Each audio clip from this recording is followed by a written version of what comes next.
The question is, will the car open and will the screen turn on? Car is unlocked. Oh yeah, the screen comes on. Here it is. The screen comes on. Cable is locked. And I cannot release the cable. I cannot. The charger is off. There's no power. I cannot release the cable. Go in the app. Unlock charge port. And that worked. Huh. Is this new?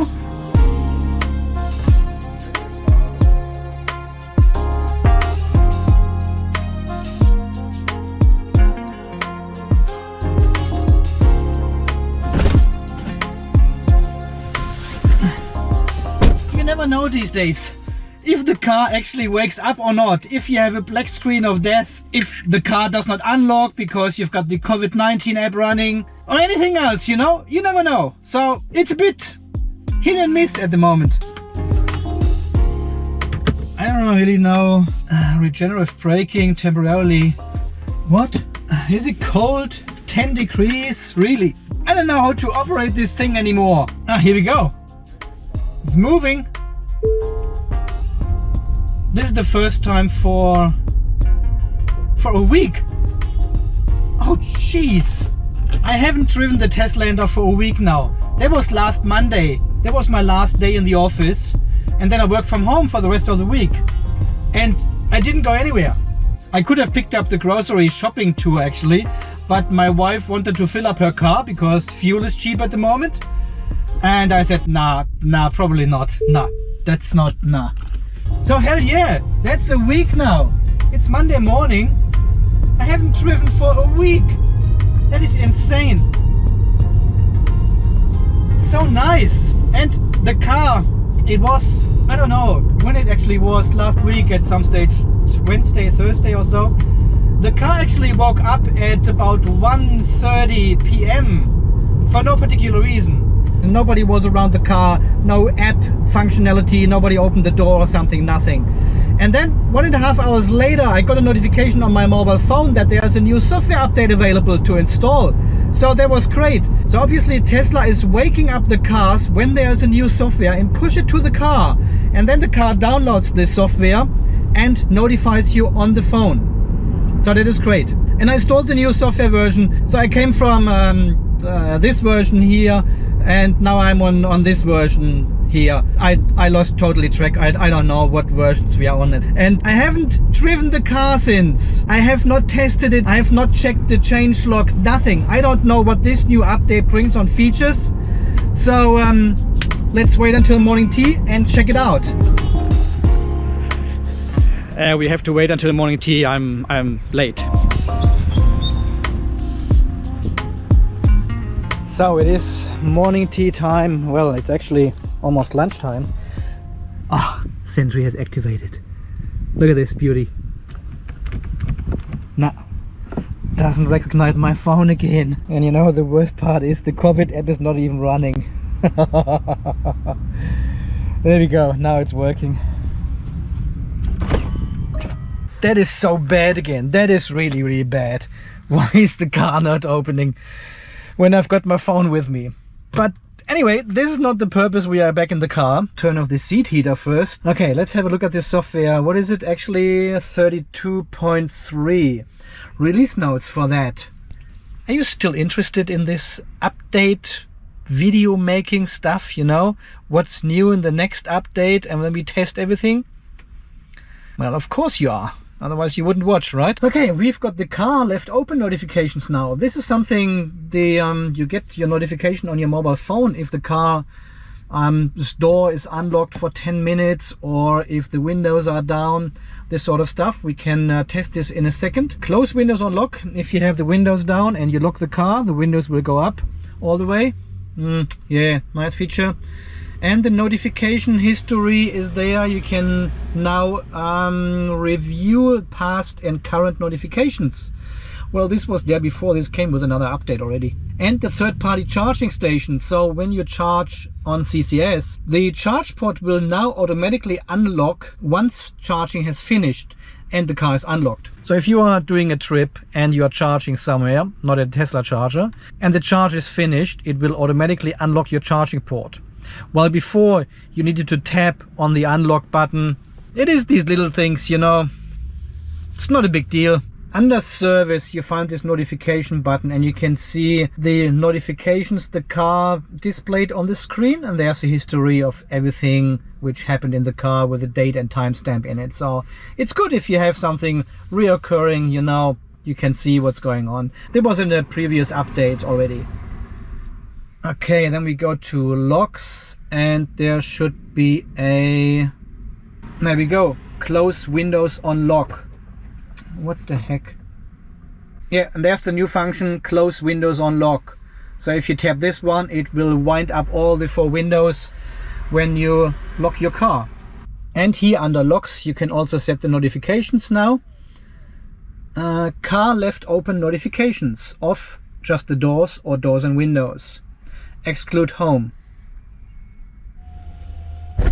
Okay, let's wind down all the windows.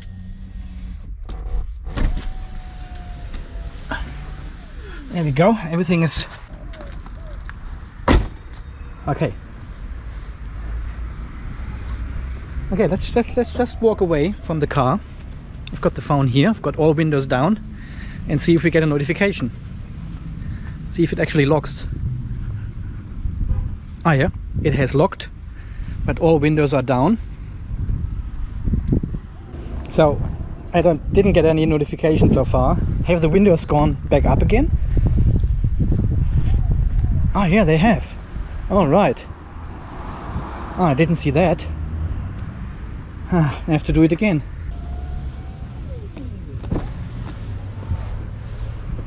Okay, all the windows down. And we lock the car manually. Let's see what happens. Okay, locked. Yeah, works. Amazing. Cool. So if I leave only one window open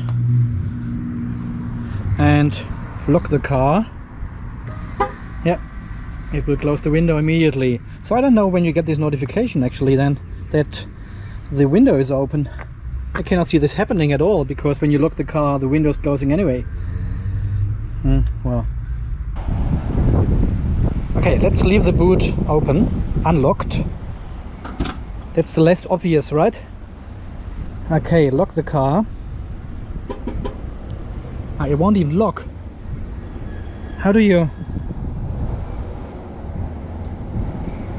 do that? See, it shows me it's open. How do you get this notification then? Because it won't lock anymore. If you walk away now, maybe then you get the notification. Because the boot is open and the car won't lock anymore when you walk away. Let's see. Well, there's no notification so far. This has been about 2 minutes now. I think they said something about 10 minutes or so. I don't want to test this now. I'll test this later. I don't want to leave the boot open here for 10 minutes or so and walk away, or wait here, just not doing anything, you know. Yeah, because now the car is totally unlocked. If I go in the app now, lock the car, so it's locked now, and now I go in controls and open the trunk again. So yes, okay, yeah, we can see it's open. There it is, and now it's locked and the boot is open. So this should trigger a notification now, but I think it can take another 10 minutes or so. I don't know. Let's give it another 2 minutes and see if there's a notification coming up. There's no notification so far.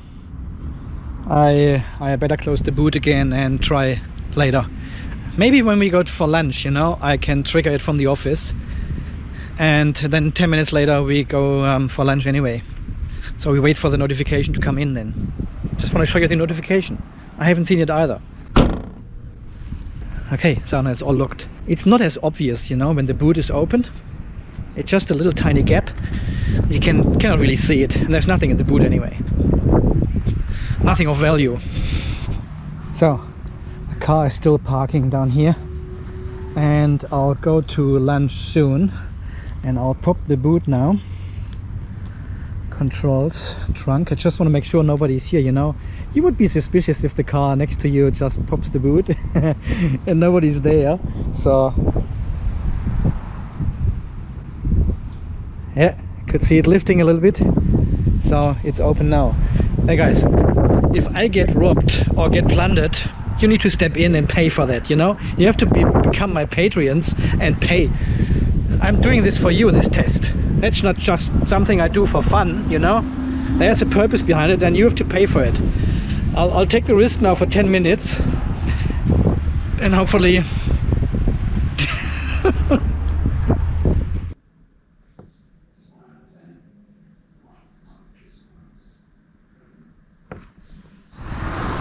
it worked, guys. It worked. Exactly 10 minutes after I unlocked the boot, the notification came through on the mobile phone.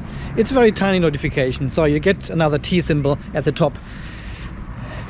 But still, it worked. So just need to go down there quickly and close the boot again, huh? Before someone discovers it. Oh yeah, it's all good. I thought the boot is open and all my stuff is here on the car park, but it's not.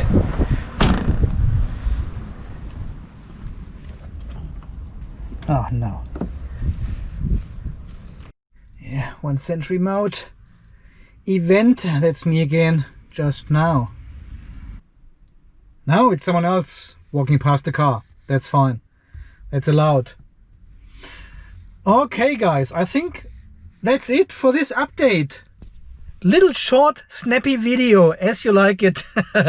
Okay, we've tested all the new functionality now with the unlock, with the windows and everything, so everything seems to work. Notifications come through to the mobile phone, everything is fine, and we are now waiting for the new update 36, I think it is, which is a bigger update again with more functionality in terms of full self-driving and speed sign recognition, which potentially doesn't come to Australia anyway here, and all this kind of stuff. So this will come very soon. It is, as per TeslaFi, only one car here in Australia has got the 38 version at the moment. So let's see when this comes.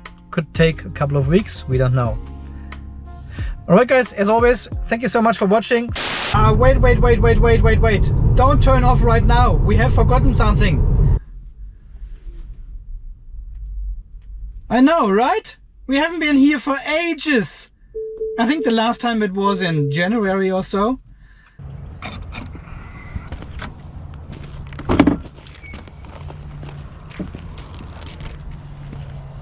Ah, my cover.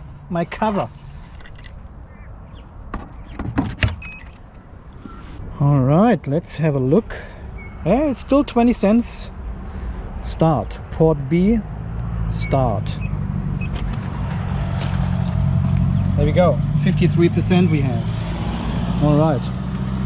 Yeah, I think the last time we charged here was in January when it was still free, and I hooked the charger 2 or 3 times a week. I'm not coming here anymore because, well, there's no benefit really.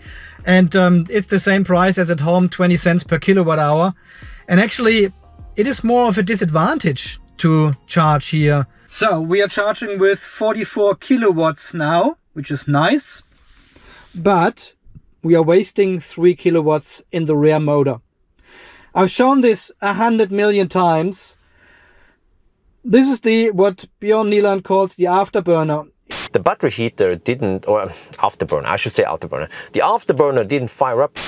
The battery is currently at 30 degrees, and you can see the inlet, this is the water or the liquid going into the battery, is actually warming up because we are burning. Yeah, we are burning just energy to heat up the water, to heat up the battery. The car will charge a little bit faster than when the battery is warm, but I personally think it's bad for the battery. They don't like it hot, you know.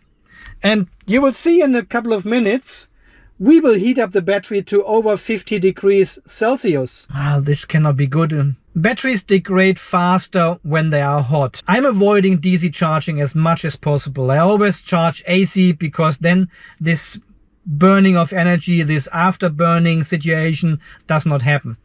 But anyway, we are here for the third-party charging station bonus in this last update.